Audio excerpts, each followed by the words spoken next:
महाभिषेक नामक राजा एक बार स्वर्ग में आया था। गंगा जी खड़ी थी सामने, हवा का झोंका आया था। उस तीव्र हवा के झोंके से पल्लू उनका लहराया था।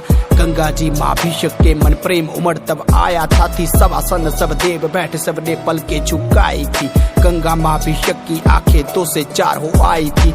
एक दूजे को ताक रहे, उन्हें तनिक न लज्जा आई थी। दोनों के प्रेम की सीमा मर्यादा लांग आई थी। तब परम पिता ब्रह्मा ने महाभिषेक को ये श्राप दिया, अरे मूर्ख तुमने देवलोक में आके क्यों ये पाप किया। अरे जा भटकेगा पृथ्वी लोक में, मानव योनि पाएगा। जिस गंगे ने तेरा साथ दिया तू उसी से कष्ट पाएगा। तू जिस दिन इस पे क्रोधित होगा तुझको छोड़ के जाएगी। मेरे भीषण श्राप से तब गंगा मुक्त हो जाएगी। महाभिषेक तब शांतनु वन प्रदीप के घर में आए थे। वो राजा भरत के वंश में जन्मे कुरुवंशी कहलाए थे।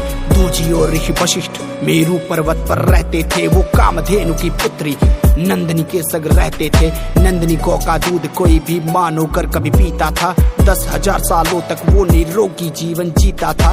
वसु पृथु अपने बाकी भाइयों संग आश्रम आए थे। ओ नामक वसु तो अपनी पत्नी भी संग लाए थे। की पत्नी बोली मेरे खातिर नंदिनी हर लो, छोटी सी इच्छा मेरी है आर्या पूरी कर दो।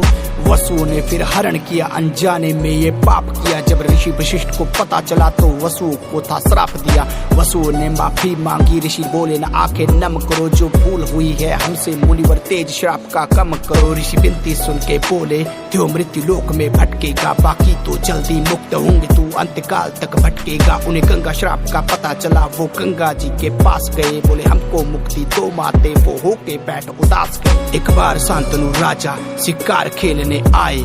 एक बेहद सुंदर स्त्री देख के मन ही मन मुस्काई।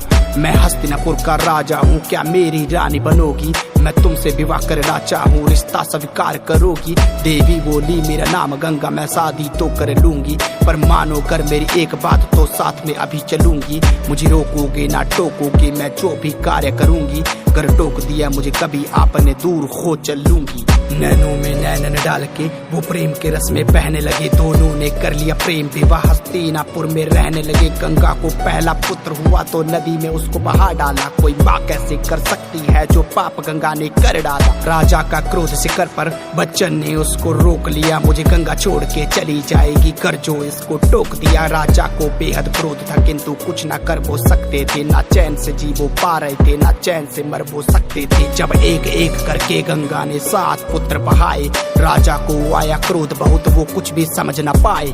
जब 8वां पुत्र बहाने लगी राजा ये सह न पाए। गंगा को रोकने नदी किनारे शांतनु पीछे आए। गंगा को बोले पापी नारी ये कैसा पाप कमा रही है। 7 से मन न भरा तेरा, अब 8वां पुत्र बहारी है। तुझे रोकने वाला कोई नहीं, तू कुछ भी करती जा रही है। क्या मन सा तेरी बदला मुझको, तुझे क्यों ना लज्जा आ रही है। राजन तुमको सत्य बताती हूँ अब गौर से सुनना। 8वां पुत्र मारू या ना एक विकल्प चुनना। ये 8 वसु थे जिनको वशिष्ठ जी ने श्राप दिया। इनको श्राप से मुक्त किया, ना मैंने कोई पाप किया। किंतु 8वां वसुदेव है, इसको जीना होगा। अंतकाल तक दुख पीड़ा को इसको पीना होगा। ले जा रही हूँ अभी इसको साथ, मैं तुम्हें सौंपने आऊंगी। इसे अस्त्र शस्त्र का ज्ञान भी परशुराम जी से दिलाऊंगी।